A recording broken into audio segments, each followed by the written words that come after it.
My friends, we live in a world bursting with noise. Financial influencers on social media, stock gurus on YouTube, get rich, quick whispers in every corner. They're louder than ever. And the danger is that if you're under 40, you're their primary target. Why? Because you're still forming your beliefs about money. You're still shaping your financial habits. And unfortunately, that means you're at the highest risk of falling for lies that look like truth. I'm going to talk to you today about 3 of those lies. Not theories, not trends, lays, dressed up in excitement and dressed down in logic, but lies all the same. If you're under 40, avoiding these isn't optional. It's essential. When you're under 40, time is the most powerful asset you have, and yet it's the one most often taken for granted. The illusion that there's plenty of time leads many to delay saving, investing, or even thinking seriously about their financial future. It's easy to believe you can wait until your 30s or even 40s to start getting serious about money. But this thinking quietly sabotages the greatest advantage you'll ever possess, compound growth. Compound growth doesn't look exciting in the beginning. It looks slow, unimpressive. You invest $100 and after a year you've made a few dollars. But what people miss is that compounding is not about what it does in year 1 or 2. It's about what it becomes when it's left alone for decades. Each gain builds on the one before it, like a snowball rolling downhill. But that snowball needs time and distance to become unstoppable. Every year you delay starting is not just a year lost. It's a decade lost at the other end because time that could have been used to multiply your gains is simply gone. People often say, I'll start saving once I make more money. But higher income doesn't magically create financial discipline. In fact, most people with higher income simply spend more. They upgrade their lifestyles to match their paychecks, and they keep putting off the idea of saving until they feel comfortable. But comfort rarely comes before responsibility. Waiting for it is like waiting for a perfect day that never arrives. Discipline must come first. And for those who start early, even small amounts saved can transform into significant wealth over time. A person who begins investing $200 a month at age 25 and earns a modest average return might have more at 65 than someone who invests $500 a month starting at age 40. Why? Not because the second person didn't try hard, but because they underestimated what time could have done for them.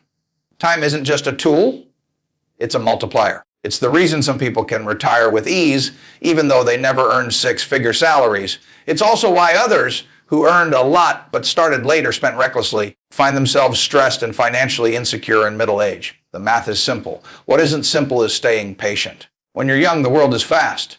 Social media moves fast. Crypto spikes fast. Friends brag fast. The idea of slow, steady growth feels boring. But the boring stuff is what actually works. There's no viral post for the person who invested every month for 30 years. But that person ends up with financial peace, with options, with dignity, and not just later in life. They feel it as early as their 40s when others are still drowning in payments and wondering where their money went. Starting early also builds habits that are hard to shake. When you train yourself to live on less than you earn, to invest consistently, to avoid bad debt, you create a rhythm that becomes second nature. It's much harder to build those habits later in life when responsibilities are heavier and mistakes carry bigger consequences. Starting early doesn't just give you more years, it gives you fewer regrets. It means you're less likely to panic during market downturns, less likely to chase get-rich-quick schemes, less likely to become someone who scrambles when life throws a financial curveball because you've built margin, because you gave time a job and let it work quietly behind the scenes. Another overlooked advantage of starting early is the freedom it creates down the line. Freedom doesn't come from having a massive income. It comes from having control. Control over your time, your choices, your future. The earlier you start building wealth, the sooner you can make decisions not based on desperation, but on desire. Want to switch careers at 45. Take a year off to travel or raise a child. Invest in your own business. Those things are only possible when you're not a prisoner to every paycheck. And that kind of freedom doesn't appear overnight. It grows slowly, funded by decisions you made decades earlier. People in their 20s and 30s often feel like they're too young to think about retirement. But retirement isn't the only goal. And it's not even the most urgent. What's urgent is security, flexibility, confidence. Those things don't wait until your 60s. They show up in your 30s and 40s if you gave your money the time it needed to grow. It's the reason some people feel trapped while others feel calm even when they earn similar amounts. It all comes back to what they did with their time, not just their money. What makes this lie? You've got time to figure it out later. So dangerous is that it sounds kind. It gives you permission to delay without guilt. It feels reasonable, but time is not reasonable. It's relentless. Every day you wait, you lose a piece of the future you could have built. And no one feels the loss at age 25. They feel it at 50, when they realize they need to keep working, keep worrying, keep compromising because they believe they had more time. But time doesn't give refunds. It rewards action. And it rewards it best when that action is early, consistent, and boring. You don't need to be a financial expert to take advantage of time. You don't need to beat the market or start a company or invent the next big thing. You just need to start. You need to decide that even if the amount is small, the habit is worth more. That even if the progress feels slow, the direction matters more than the speed. Because once time is on your side, it works for you in a way no other force in finance can. Debt today is packaged in smooth language. It's marketed as empowerment, convenience, even opportunity. If you're under 40, you've grown up in a world where debt is normalized from the moment you step into adulthood. You're encouraged to take out student loans without understanding their terms, offered credit cards before you've held a full-time job, nudged toward car loans for vehicles beyond your means, and surrounded by buy. Now, pay later options for everyday purchases. It's not just normalized, it's incentivized. But the truth behind this glossy image of debt is something most people only learn when it's too late. Debt isn't just a financial tool. It's a claim on your future, a contract that says a portion of your next paycheck belongs to someone else before you ever see it. And the more debt you carry, the less ownership you have, not just over your money, but over your decisions, your peace of mind, your freedom. The biggest mistake people make is assuming that all debt is the same. They lump it into one category and justify it by saying, everyone has debt. But the kind of debt matters deeply. Debt that builds an appreciating asset, like a mortgage on a reasonably priced home, can be strategic if used wisely. But debt that funds consumption, lifestyle inflation, or impulsive purchases is a slow bleed on your financial future. The interest on these debts doesn't just cost you money. It compounds against you. And when interest works against you, it has the same power as compound growth, only in reverse. It pulls you down instead of lifting you up. What makes this especially dangerous when you're young is that the burden doesn't feel heavy at first. A few $100s a month here and there, a low minimum payment, a zero interest period that seems generous, these all mask the long-term cost. But over time, those payments become chains. They limit your ability to save, invest, or take risks. They dictate the kind of job you can accept, the city you can afford to live in, the vacations you can't take, and the stress you carry into your relationships. Financial decisions that feel small in your 20s can become enormous barriers in your 30s and 40s. And by the time you feel the weight, reversing course becomes exponentially harder. One of the more dangerous cultural lies is the glorification of high credit scores. Young people are taught to worship their credit score, to do everything in their power to build and protect it. But credit scores aren't wealth. They're just indicators of how good you are at borrowing and repaying money. A perfect score doesn't mean you're financially secure. It means you're a dependable customer for lenders. And often, people go into unnecessary debt just to build credit without understanding that the real goal should be building capital, not just credit worthiness. No one got rich by having an 800 credit score alone. People build wealth by owning assets, by reducing liabilities, by making their money work for them, not by trying to impress banks. It's also critical to understand the emotional cost of debt. It creates a background noise in your life, an anxiety that doesn't go away just because the payments are automated. You start to make decisions not based on opportunity, but on obligation. That promotion might be necessary, not because it fulfills you, because your debt payments leave no room to breathe. That side hustle might not be a passion project, it might be survival. And slowly, you lose the freedom to choose your own path. You trade optionality for necessity. And necessity over time breeds resentment and regret. Another hidden cost of normalizing debt is how it shapes your identity. You begin to internalize debt as a constant, as something inevitable. You stop seeing debt, free living as realistic.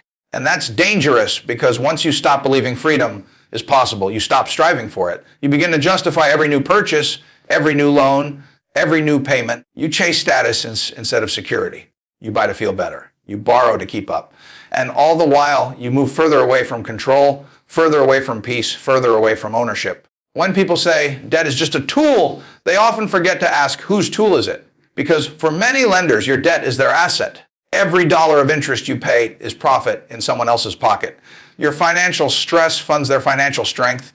That doesn't make lenders evil, but it does mean the system is not designed with your freedom in mind. It's designed to keep you borrowing, keep you paying, keep you locked in. And unless you see it clearly, You will play your part without even realizing it. The truth is, you don't need most of the things people go into debt for. You don't need the newest phone, the luxury car, the designer wardrobe, or the upscale apartment in your 20s. What you need is margin. Space between your income and your expenses. Flexibility to save. Freedom to invest. And most importantly, peace of mind that allows you to sleep at night knowing your future isn't mortgaged.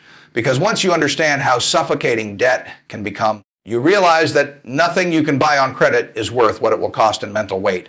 Living within your means might feel boring in a world that prizes flash, but it is the foundation for every meaningful financial win you'll ever experience.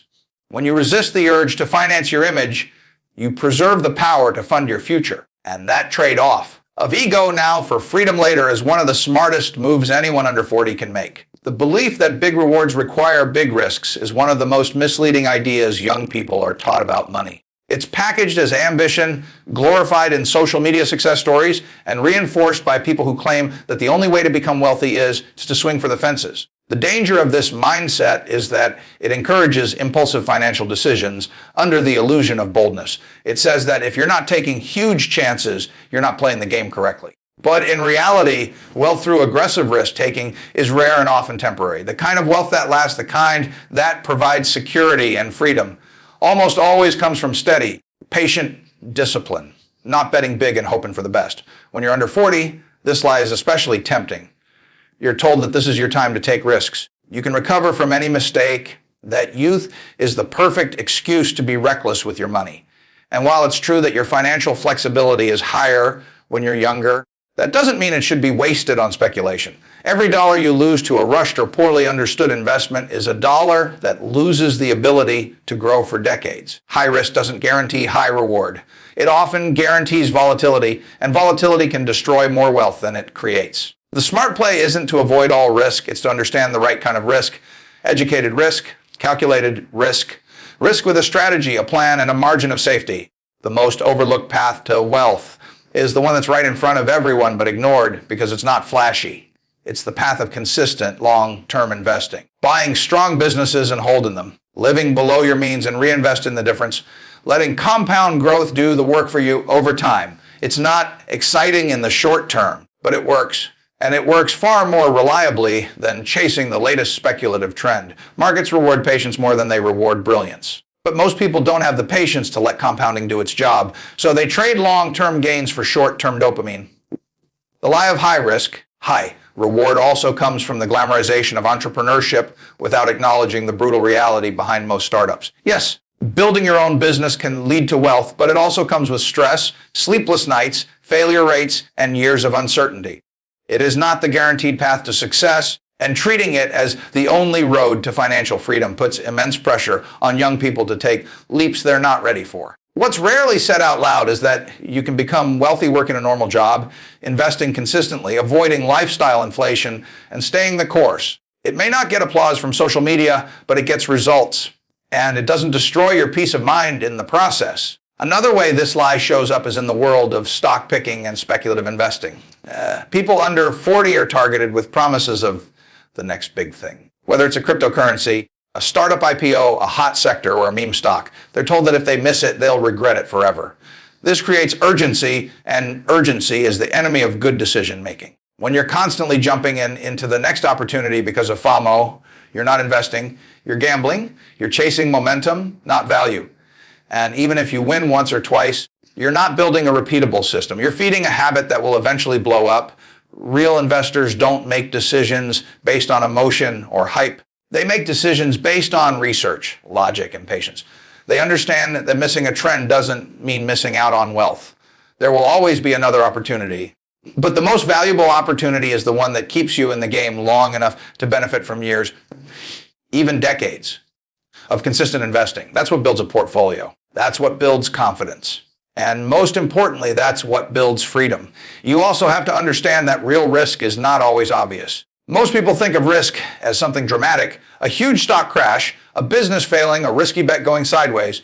But the more dangerous risk is the quiet kind, the risk of not saving, the risk of not investing, the risk of inflation eating away your cash while you wait for the perfect opportunity, the risk of losing years to indecision, The risk of building no plan and calling it flexibility. These quiet risks don't get headlines, but they erode your wealth just the same. In fact, and they're often more damaging because they go unnoticed until it's too late.